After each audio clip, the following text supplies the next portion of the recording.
सत्संग जो किए जाते हैं कोई किसी कथा या पात्र बनाकर किए जाते हैं। परमात्मा ने, अब परमात्मा अपनी पहचान वहां कैसे कराएं? धर्मदास जी को ये उदाहरण देकर छोड़ दिया था कि अभिमन्यु को क्यों नहीं जीवित कर सके तेरे भगवान, अगर ये समर्थ थे तो अब आपके रूबरू कर दिया कि उस समर्थ परमात्मा ने वह गायें जीवित की। सिकंदर लोधी ने गर्दन काट दी, रामानंद जी वो जीवित कर दिए। और सुनाता हूं इस भगवान कबीर साहब की शक्ति।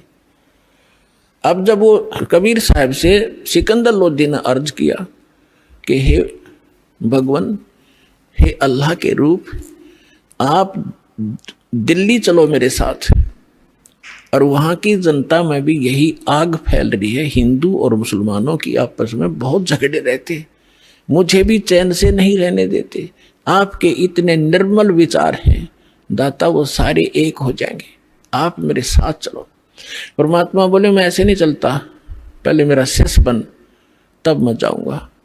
कहने लगे जी बोलो क्या? शिष्य बन गया मैं? मेरे तो जीवन ही नहीं था, आपने दान दिया है जीवन, मैं आपका शिष्य, आप मेरे मालिक हो।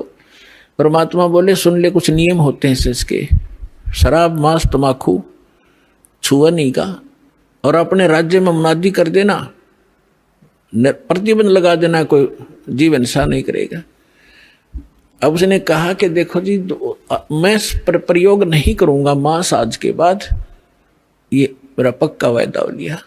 तम्बाकू भी नहीं प्रयोग करूंगा, शराब तो हम प्रयोग करते ही नहीं।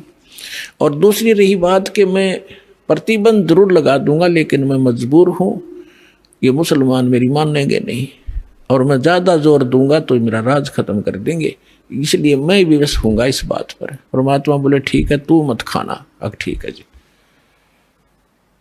तो मालिक को साथ लेकर परमात्मा चले गए झोपड़ी में, वो आ गए अपने राज दरबार में वीर सिंह के पास।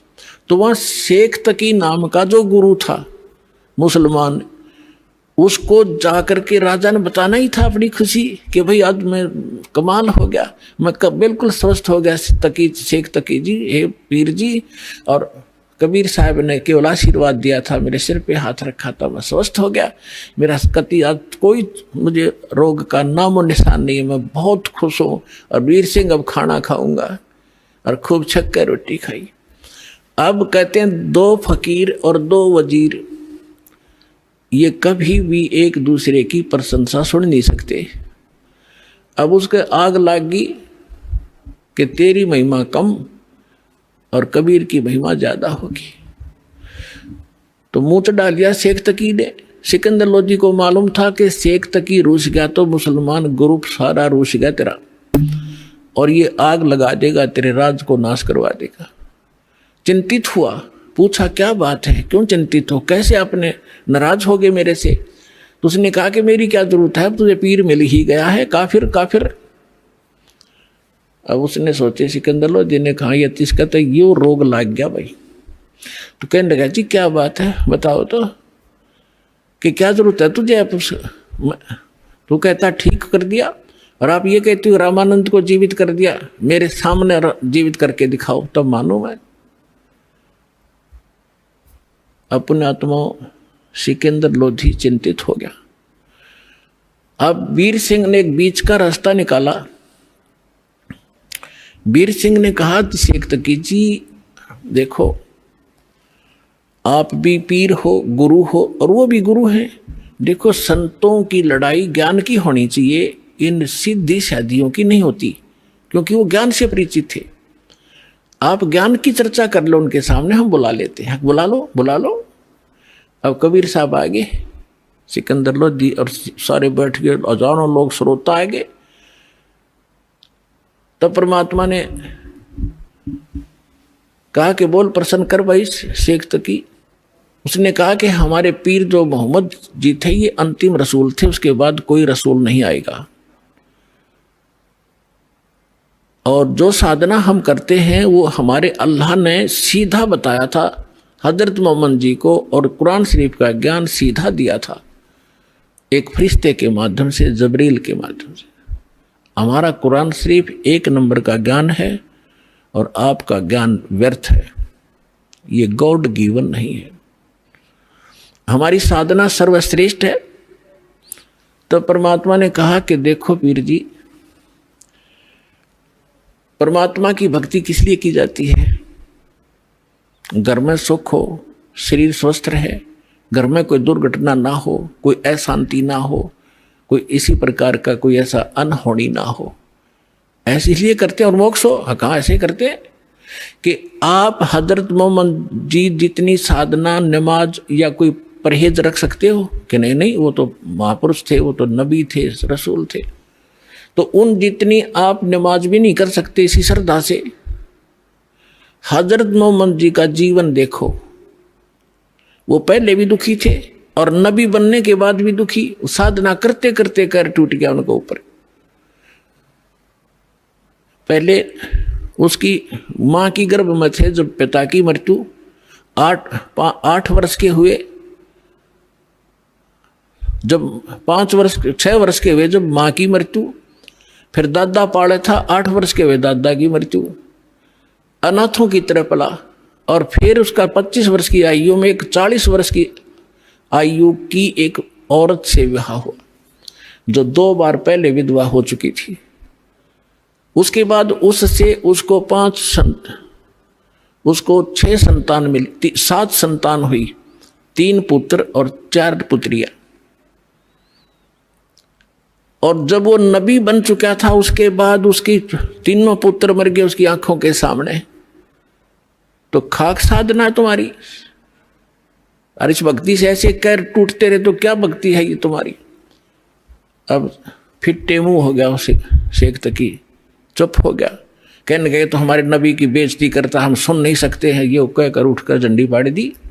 इनके पास यही है, नकलियों के पास बकवास करना। फिर सिकंदर लोधी का यह बात घर में हृदय में जचगी के सचमुच खाक साधना थी वह। लेकिन वो राजा बोल नहीं सकता पब्लिक के सामने। पब्लिक के सामने संत ही बोल सकता है। संत सर्व हितैषी होते हैं, वो केवल अपने राज के हितैषी होते हैं। अब अगले दिन सिकंदर लोधी ने परमात्मा को, कबीर जी को अपने हाथी पर बैठा लिया। अपने हाथी पर, जिसमें एक अलमारी सी एक रूम बना होता था, उसको हाथी के ऊपर, और उसमें स्वयं भी बैठी है, कबीर साहब को उसी में ले लिया और चल पड़े वापस दिल्ली को। अब रास्ते में आए, पड़ाव डाला एक नदी दरिया के ऊपर, क्योंकि वहाँ सैनिक भी काफ़ी साथ थे, वहाँ भोजन बनाते थे, नहाते धोते थे, इसलिए पानी का आसरा लेकर के वहाँ रुका करते थे सफ़र में। तो शाम ने सब अपना लेट गए, सुबह उठे। सिकंदर लोधी का दिनचर्या थी सुबह जाकर उस पीर जी का माथा टेक्या करता, उसको खुश रखने के लिए। जब उसके टेंट में गया, मुंह चढ़ा रखा उसने, टेढ़ा मुंह कर लिया, सीधा मुंह नहीं बात करे। सिकंदर समझ गया कि इसका कोई मरोड़ी लग गई, कोई आज फिर इसका कुबद भारी है इसके मन में। विनम्र भाव से पूछा, पीर जी क्या हो गया? कि क्या जरूरत आपने मेरी? अब तुझे मिल गया ना वो मुर्दे जिंदे करने वाला। मैं तो जब मानो मेरे सामने मुर्दा जिंदा करे तब उसको वो पीर पैगंबर की संज्ञा दूंगा, नहीं तो जाके मुसलमानों को कह दूंगा कि राजा काफिर हो गया है। राजा हिंदू बन गया है, काफिर बन गया है, एक हिंदू को गुरु बना लिया। अब सिकंदर के पैरों तले की धरती खिसकी, गिर जाते काम करेगा और सारे मुसलमान इसकी मुट्ठी में, और राज से रहित करेगा मुझे। चिंतित हो गया, वापस आ गया। उस टेंट में आया जहाँ भगवान बैठे थे, परमात्मा अंतर्यामी है। उनका चेहरा उतरा, देख कर कहा कि राजा, कोई राजकाज की बुरी खबर मिल गई क्या? तो उसने कहा कि भगवान, आपके रहते राज में क्या राजकाज की क्या खबर बुरी मिल सकती है? लेकिन मेरे साथ जो पीर है हमारा, ये मेरा सिर का दर्द है और ये जब चाहे हो जाता है। आज यो मेरे से ढंग से बात नहीं कर रहा है और इसने मुझे चिंता पैदा ये कर दी है कि तूने काफिर गुरु बना लिया है और मैं मुसलमानों को बताऊंगा और जाते मेरा यो काम बिगाड़ेगा। ये तो पक्का अनाड़ी है। परमात्मा ने कहा, क्या कहता है? कि ये कह रहा है कि मेरे सामने मुर्दा जिंदा करके दिखावा कबीर, तब मानूं मैं। परमेश्वर बोले, भाई जा, उसने नो कह दे कोई मुर्दा ले आवा, चल तेरी टेंशन तो खत्म करूं मैं, हमारी तो देखी जाएगी। अब परमात्मा अपने बच्चे के, अपने भगत की टेंशन नहीं देख सकता। सिकंदर लोधी ने कहा कि पीर जी आप लाओ मुर्दा कोई। सिकंदर को तो पता था, उसके सामने कर रखा कि 2 मिनट में करेंगे, तो भगवान है, अल्लाह है। अब शेख तकी कहता है मैं कहाँ से लाऊं, कभी होगा जब देखा, जब इसका परीक्षा लूंगा। अब परमात्मा ने सोचे इतने सिकंदर मर लेगा, वहां तक पहुंचाएंगे, इतने हार्ट अटैक हो जाएगा, इतना चिंतित है। इतने में क्या देखा कि एक 13 वर्ष के बच्चे का शव दरिया में आ रहा है, और वो कैसे शेष नहीं थी, वो मर चुका था। कुछ कबीले ऐसे होते हैं जो जल पर, जो ना तो धरती में गाड़ते हैं, जमीन में नहीं दफनाते और न ही वो जलाते हैं, वो जल प्रवाह कर देते हैं, इस उद्देश्य से कि इसके मांस को जीव जंतु खा लेंगे समुद्र के, कुछ पुण्य मिलेगा। इस करके उसको एक फ्लोटिंग सा बना करके, एक घास फूस का तैरने वाला बेड़ा सा बना के उस पर लिटा देते हैं और ऐसे सत्कार से उसको बहा देते हैं। वो बहता हुआ आ रहा था, तब सैनिक स्नान कर रहे थे, उन्हें दूर से देखा कि वो आ गया मुर्दा, एक मुर्दा आ गया, मुर्दा आ गया। सबको पता चल गया था कहानी क्या है, तो सभी आकर इकट्ठे हो गए। कबीर साहब भी आ गए, सिकंदर उसको शेख तकी को बुला लाए। तब परमेश्वर ने कहा शेख तकी पहले तू जंतर मंत्र कर ले, कदे फिर नंबर बनावे, और करके दिखा इसको जीवित। तो सभी और भी उपस्थित थे, उन्होंने कहा जी ठीक है, देखो दो के बीच में कोई होता है तो दोनों ने ही अपनी दिखानी चाहिए शक्ति। तो लग गया फूफा करन, वो चला गया मुर्दा आगे, काफी दूर चला गया। तो शेख तकी कहता है कि ये अपने सिर से बला टालना चाहता था। मुर्दे जिंदे होते कभी, वो तो कयामत के समय मुर्दे जिंदे हुआ करते हैं, कयामत आओगी कभी, जैसा नर टाला रखा है। तो परमात्मा ने उस मुर्दा जो बहता जा रहा था डाउन स्ट्रीम में, जिधर पानी के बहाव में काफी 2-3 फरलांग चला गया था, 1000 गज के लगभग 1000 फुट की दूरी, तो वहां से मालिक ने ऐसे संकेत किया, मुर्दा वापस चल पड़ा, जैसे इंजन वाली किश्ती धारा के विपरीत बहकर फ्लोट होकर चलती है, और सामने आकर रुक गया, नीचे लहर चल रही है। तब परमात्मा ने कहा था कि हे आत्मा तू जहां भी है, कबीर हुक्म से वापस आ और इस मुर्दे में, इस बच्चे के शरीर में प्रवेश कर दोबारा और बाहर आ जा। बोलो सतगुरुदेव। उसी समय वो बच्चा जीवित हुआ, कंपन हुई शरीर में, और परमात्मा के चरणों में आके दंडवत प्रणाम किया। बोलो सतगुरुदेव।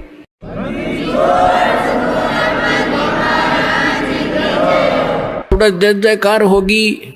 सबने कहा कमाल कर दिया कबीर जी, कमाल कर दिया कबीर जी। परमात्मा ने उस बालक का नाम कमाल रख दिया, और उस बच्चे को कोई चेत नहीं, तू कौन है, कहाँ का है, उसको अपनी पिछली याद खत्म। तो परमात्मा ने उस बालक को अपने साथ रखा था। परमात्मा की अपनी कोई निजी संतान नहीं थी, और ना ही परमात्मा कबीर जी ने कोई विवाह किया था, कोई स्त्री उनका नहीं थी। अब लंबी कहानी ना सुना करके आगे आपको बताता हूं कि शेख तकी ने एक और परीक्षा लेनी चाहिए। उसने कहा कि ये तो मुर्दा सदमे में था, और सदमे वाला जीवित हो जाता है। जब जानो मेरी बेटी 10-12 काफी समय से, महीने 2 महीने से कब्र में दबा रखी है, यदि मेरी लड़की को जीवित कर देगा मैं मान लूंगा कबीर इज गॉड, कबीर अल्लाह है, और नहीं तो ये भगवान नहीं है, फिर डंडोरा पीट दूंगा। अब फिर चिंतित हो गया सिकंदर लोधी कि इसने तो कोई ना कोई सिर दर्द मेरा बना के ही रखना है। तब कबीर साहब को पता चला टेंशन का।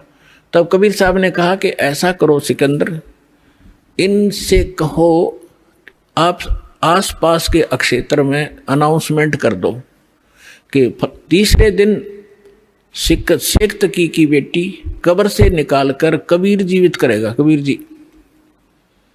अब सिकंदर जी को तो पता था कि जो कह दिया फाइनल। उसने तुरंत मुनादी करवा दी सारे आसपास, लाखों की संख्या में लोग एकत्रित हो गए जिस दिन मालिक ने समय रखा था। कब्र फुड़वा दी। सिकंदर शेख तकी खड़ा, सिकंदर राजा खड़ा, मंत्री खड़े और भी दर्शक बहुत गणे। उस कब्र को फोड़ दिया गया। बच्ची का शव उसके अंदर था, 12-13 साल की लड़की थी। अब परमात्मा ने कहा कि शेख तकी अब तू अजमा ले अपना जंतर मंत्र, कहीं फिर 5-6 नंबर बनावे। तो वहां उपस्थित सभी व्यक्तियों ने कहा जी अगर इसके पास कोई शक्ति होती तो अपनी बेटी ने कौन मिट्टी में दाब के जाता, ये तो फेल है इस मामले में, आप दया करो। तब परमेश्वर ने कहा कि हे शेख तकी की बेटी जीवित हो जा। लड़की जीवित ना हुई। और शेख फिर कहा कि शेख तकी की बेटी जीवित हो जा, ना हुई। तो शेख तकी ने भंगड़ा पा दिया, नाचे कूदे, देखो ढोंगी का ढोंग पकड़ा गया, मुर्दे कभी जीवित होते हैं, ये तो क़यामत में होते हैं, क़यामत में होते हैं। उस नालायक व्यक्ति ने अपनी बेटी के जीवित ना होने का गम नहीं, कबीर साहब के हारने की खुशी मना रहा है। तो ये होते हैं साकेट प्राणी के लक्षण। सामने भगवान खड़ा और उसके साथ खसने लग रहे। परमात्मा ने तीसरी बार फिर कहा, वो फिर भी नहीं हुई। तो और ज्यादा जंप लगावे, कूदे, नाचे, डांस करे। परमात्मा ने कहा डट तजा बंडे ले, तू शांति करे। वो तो उसको दिखाना था उसकी नीचता जनता को कि ये अपनी बेटी को जीवित कराने में खुश नहीं है, ये तो कबीर जी को हराने में खुश है। ऐसा साकेट व्यक्ति है। उसी समय परमात्मा ने कहा कि हे जीवात्मा जहां भी है तू कबीर हुक्म से वापस आ और इस बेटी के शव में प्रवेश कर, बेटी वापस आ। 2 सेकंड के अंदर लड़की जीवित होकर मालिक के चरणों में दंडवत प्रणाम किया। बोलो सतगुरुदेव।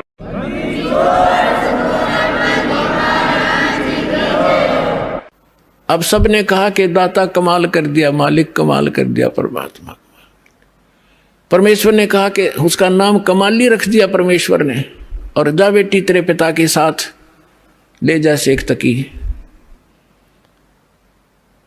अब वो लड़की कहती है कि नहीं, आज मुझे अपने ओरिजिनल फादर का पता लग गया, ये तो नकली पिता था, मुझे माटी में डाल गया। आज मुझे अपने असली पिता का पता लग गया है। और 1.5 घंटे तक उस लड़की ने वहां कथा सुनाई, अपने पूर्व जन्म की कथा सुनाई। अपने आत्माओं, परमात्मा कहते हैं जो जन मेरी शरण है ताका होम दास, गेल गेल लाग्या फिरूं जब तक धरती आकाश। अब ये जो पिछली पीढ़ी का समय अब चल रहा है, और जितने पुण्यात्मा श्रद्धा से नाम लेंगे ये तो पार होंगे ही होंगे। ये तो करोड़ों की संख्या में, लाखों अरबों की संख्या में पार होंगे।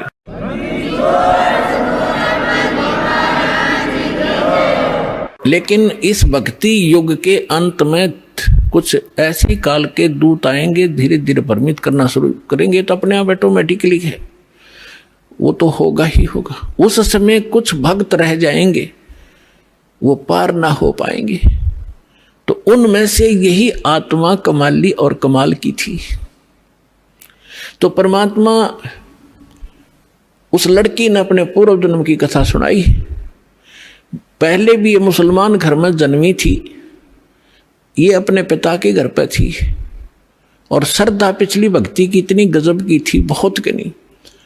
और वहां परमात्मा, जब ये लड़की चारा लेने के लिए पशुओं का खेतों में गई हुई थी, वहां भगवान मिले थे कबीर जी जिंदा महात्मा के रूप में, एक कुएं पर बैठे थे। तो वहां लड़की ने भी अपना जो चारा ला था उस वृक्ष के नीचे रखा। उस समय विश्राम करने के लिए साधु मिल गए, पीर जी देखे तो उनसे प्रणाम किया। परमात्मा ने काफी उसको ज्ञान दिया, बेटा भक्ति करनी चाहिए। वो कहती जी भक्ति करती हूँ, ईद बकरीद मनाते हैं, नमाज करती हूँ, ऐसे करती हूँ। परमात्मा ने सारा ज्ञान समझा, बेटी ये ईद और बकरीद मनाना, मांस खाना, ये महापाप है, ये नहीं खाना चाहिए। कोई आपको काट कर खावे कैसा लगे? लड़की स्तब्ध हुई। बच्चे का जल्दी घर करती है ये ज्ञान, अज्ञान भी ज्ञान भी, बुराई भी और अच्छाई बच्चा जल्दी से ग्रहण करता है, जैसा उसको माहौल मिलता है। काफी ज्ञान सुनाया, बेटी ये भक्ति नहीं, भक्ति अलग से हट के इसकी। अब सामने देखा कि भी मुसलमान ही है, ये बता रहा है, तो बच्ची के बात समझ में आ गई। कहने लगे भगवान फिर क्या करूं? कि बेटी जो मैं साधना बताऊं ये करना, और ये 2 दिन का जीवन है, असंग जन्म हो गया, जन्म तेर मृत्यों को मैं ऐसी साधना बताऊंगा ये पीछा छूट जाएगा। लड़की ने क्या नाम ले लिया, और बेटी मांस नहीं खाएगी? अगर नहीं खाऊंगी महाराज, कत्ती नहीं खाऊंगी, कोई कंपलसरी नहीं मांस खाना, खाओ तो खाओ, मैं नहीं खाऊंगी। लड़की ने दृढ़ निश्चय किया, और लड़की होगी 17-18 साल की, विवाह से मना कर दिया, इतना वैराग हो गया उसके अंदर। और माता पिता को चिंता होगी वे बेटी को हम घर पर नहीं रख सकते, उधर से वो विवाह को मना कर रही है। तो लास्ट में माता पिता ने कह दिया बेटी अगर तू विवाह नहीं कराएगी तो हम दोनों आत्महत्या करेंगे, हम तुझे यहाँ नहीं देख सकते, बेटी को कैसे रखेंगे, कल न पता नहीं क्या उक चुक हो जाएगी। अब लड़की ने सोचा है बुढ़ा बुढ़िया मरेंगी, उसने यस कर दी, ठीक है मैं शादी करवा लूँ। विवाह हो गया, एक बहुत अच्छे नेक अफसर के अधिकारी के उसका विवाह हुआ, क्योंकि जो भगवान की भक्ति करे वो तो ठीक ठिकाने जागा बालक। वो नेक आदमी था, मुसलमान, भगवान से डरने वाला था। ठीक है हम परंपरागत से गलतियां कर भी रहे अपने समाज अनुसार, लेकिन पिछले संस्कार भी हमारे साथ रहते। वो बहुत ही अच्छा आदमी था, नेक आदमी था, भगवान से डरने वाला। वैसे भी स्वभाव अच्छा होता व्यक्तियों का, चाहे हिंदू होते, मुसलमान, सिख हो या ईसाई, उनका अपना भी कुछ आधार होता पूर्व जन्म का। तो जब वो लड़की वहां विवाह करके वहां गई अपने पति के पास, तो उसको कहा कि मैं आपसे एक अर्ज करना चाहूंगी, वो मेरी अर्ज सुनो। उसने कहा कि बोलो, एक छोड़ दो बता। कि मैं संतानों उत्पत्ति नहीं करूंगी, मैं सप्रस नहीं करूंगी आपको, और आपने यदि मेरे साथ बलपूर्वक किया तो मैं आत्महत्या कर लूंगी। तो उसने कहा, उसका नाम राबिया था, कि राबी आपने निकाह कबूल क्यों किया? मना कर देती, कोई कंपलसरी मुसलमानों में एक ऑप्शन है, लड़की स्वीकृति देगी तो ब्याह होगा, नहीं तो नहीं होगा। तो उसने कहा कि राबिया ने कहा कि मेरी मजबूरी थी इसलिए मैंने स्वीकृति देनी पड़ी। उसके पति ने पूछा कि मजबूरी क्या थी तेरी? कि मैं चाहती हूँ भगवान की भक्ति करना, और मुझे एक संत मिले थे, उन्होंने मुझे एक ज्ञान दिया था, उस आधार पर मैं दृढ़ हूँ, और ये असंग जन्म का झंझट टिपका खत्म कराऊंगी, मैं इसलिए ब्याह नहीं करवाऊँ थी माता पिता से। मैं तो उसने कहा कि अपने माता पिता के सामने मना करना था कि मैंने खूब किया था। उन दोनों ने आत्महत्या करने की ठान ली पक्की, तब मैंने स्वीकृति देनी पड़ेगी, इसलिए कि आगे कोई भगवान मिल गया तो ठीक है, नहीं तो मैं आत्महत्या कर लूंगी, अब मैं ये काम करूंगी नहीं। वो दयालु था, उसने कहा। और मुसलमानों में अनेक शादियां हो जाती हैं, एक कोई खास बातें नहीं उनके लिए थे। तो उसने कहा राबिया जैसे तुम्हारे माता पिता लोक लाज मर्यादा के कारण आत्महत्या तक नौबत आ गई थी, ऐसे हमारी भी मर्यादा है। ठीक है मैं वचन देता हूँ आज के बाद तू मेरी सिस्टर की तरह रहेगी, लेकिन समाज की दृष्टि में तूने मेरी पत्नी की तरह रहना पड़ेगा, और तेरे लिए अलग स्थान बना दूंगा, खूब भक्ति कर, पर मरिए मत, ये पाप मुझे लगेगा, मैं अपना और विवाह करा लूंगा। तो उसने ऐसा ही किया। महापुरुष ने अलग से उसका कमरा नारा बना दिया और बैठ अपनी भक्ति कर, उसने ब्याह करवा दिया। जब वो राबिया 50 वर्ष के ऊपर होगी, और वो देखा करता था, ये तो बाहर झांकती भी नहीं किसी गैर पुरुष की तरफ, भक्ति और के अतिरिक्त ही अपना काम धंधा रोटी बनाई खाया, इससे अधिक कोई काम नहीं जानती। उस लड़की ने क्या गलती कर दी, वहां जाने के बाद सत्संग का अभाव हो गया, भगवान फिर मिले नहीं। परंपरागत लोक वेद के आधार से मालिक वाली साधना जो उसने प्रथम मंत्र दिए थे वो त्याग थी, और वहां जो समूह था जैसा भी साधना चल रही थी वो ये करने लगी, नमाज नमोज, मांस नहीं खाती थी। वो ईद बकरीद के दिन रोजे अवश्य रखती थी, लेकिन वो मांस नहीं खाती थी। जब वो 50-55 वर्ष की होगी तो उनके अंदर एक विशेष धारणा बनी हुई है लोकवेद के आधार से मुसलमानों में, कि जो हज नहीं करके आवेगा उसकी मुक्ति नहीं। तो उसने अपने पति से कहा जी मैं हज करना चाहती हूँ। उसने कहा जाओ, बहुत खुशी की बात है, आपका तो उद्देश्य यही है अभी कल्याण हो किसी तरह, आपके लिए कोई ऊंट की सवारी का प्रबंध कर देता हूँ, उसने कहा नहीं।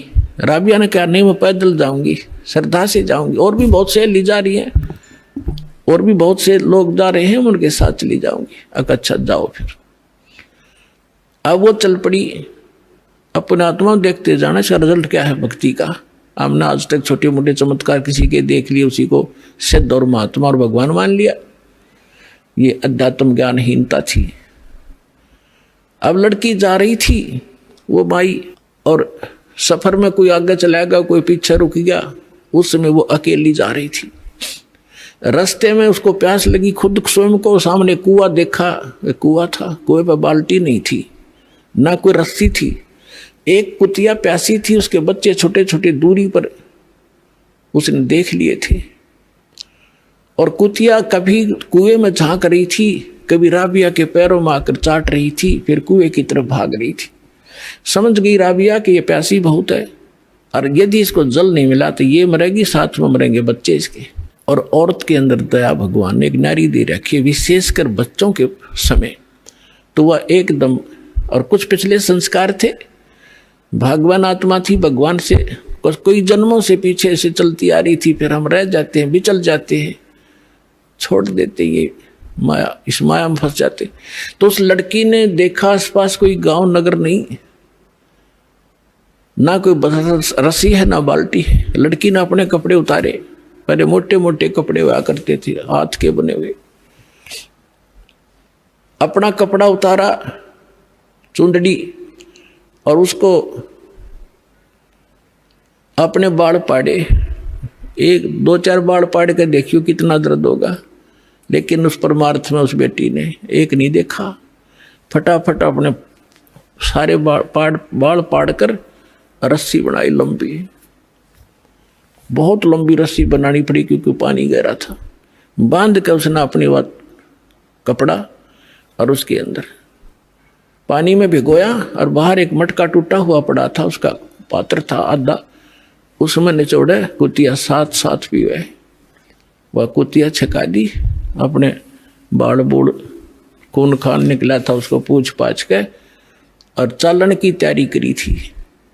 उधर से वो मक्का, एक स्ट्रक्चर, एक मंदिर न्यों का न्यों उठ गया जहाज की तरह, और उस कुएं के साथ में आकर लग गया, जैसे प्लेटफार्म पर गाड़ी लग जाती है, रेलगाड़ी।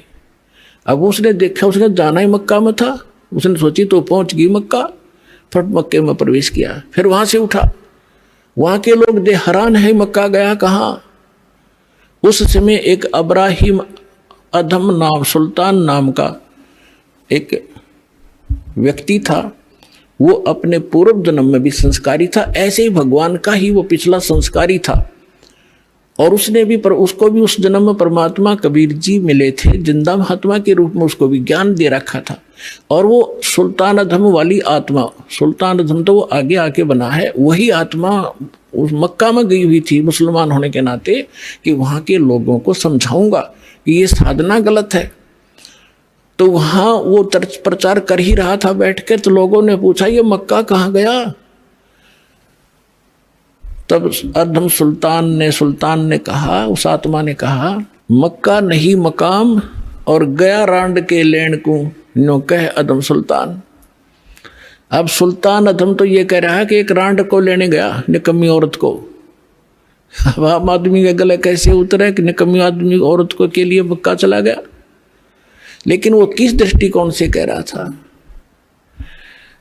कहते सुल्तान अधम मक्के गया, मक्का नहीं मुकाम, गया रांड के लेन को कह अदम सुल्तान। वो कहने लगे कि आप क्या बात है, कैसे, किसको लेने का, इतने मक्का वापस आ गया।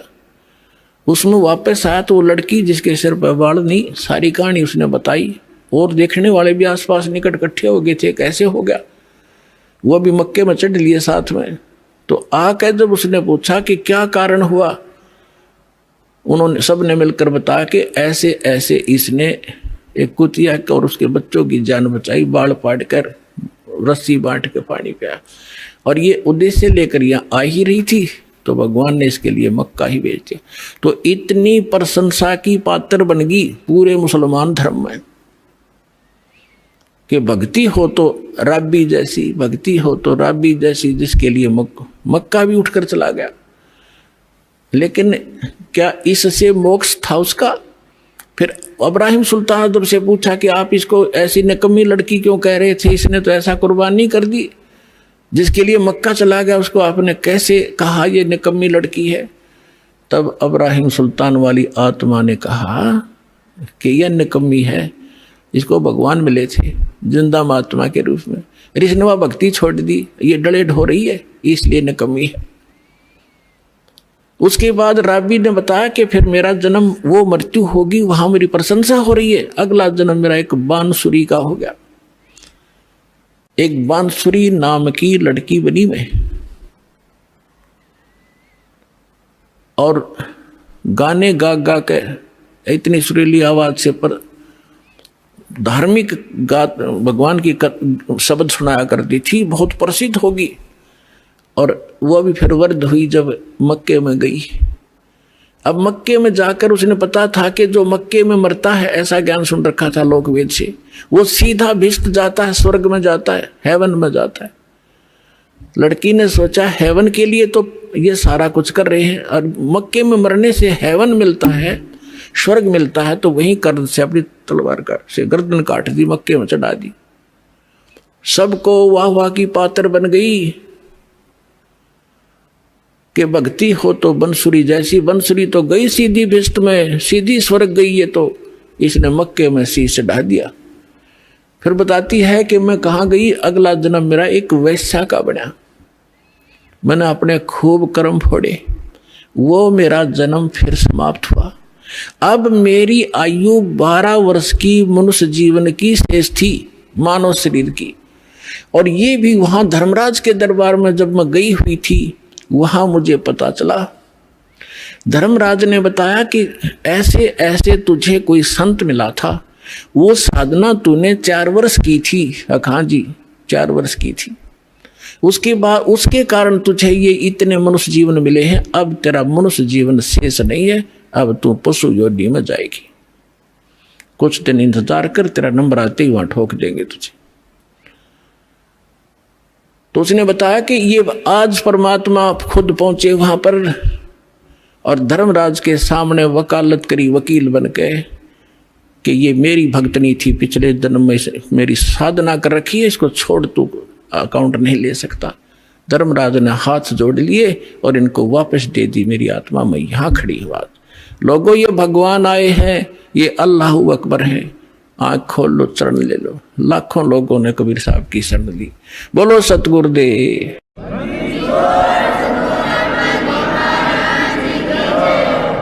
उस लड़की ने कहा मैं आज से अपने पिता के साथ रहूंगी, मेरा जीवन शेष नहीं था। आज इस दाता ने मेरे को मनुष्य जीवन अपनी शक्ति से एक्सटेंड किया है। समर्थ का शरणाग हो, रंग होरी हो, भाई कदे न हो काज, राम रंग होरी हो। ऋग्वेद मंडल नंबर 10 सूक्त 161 मंत्र 2 कबीर साहब के ऊपर खरा उतरता है। तो who is God? Kabir is God. और कितनी कथा सुनाऊं आपको इस समर्थ भगवान की। और कृष्ण जी की हम एक कथा गाया करते थे, उसने सुन सुन के भगवान मान लिया। तो कबीर साहब समझाया करते थे, कबीर साहब कहा करते थे, बंधन काटे विपत में, कठिन कियो संग्राम, चिन्नो रे नर प्राणिया, वो गरुड़ बड़ो के राम। परमात्मा समझाया करते थे उसमें कि तुम श्री राम को भगवान बताते हो, और जो तुम्हारी कथा में है रामायण में कि श्री रामचंद्र जी को, रामचंद्र जी के ऊपर पूरी सेना के ऊपर नाग फांस का एक हथियार छोड़ दिया था। सारी की सारी सेना नाग फांस में आ गई थी, यानी इतने सर्प हो गए थे, सभी सेना को ऐसे हाथों से और चारों तरफ लपेट के बांध दिया था, इंक्लूडिंग लक्ष्मण एंड श्री राम। और ऐसे खड़े थे, ऐसा है हुए सारे, जैसे ईंख बांध दिया करें। और सारी सेना खड़ी खड़ी देखा कि काटेंगे ये सारे राक्षस हमें। तब नो कहे कि गरुड़ से पुकार करी गई।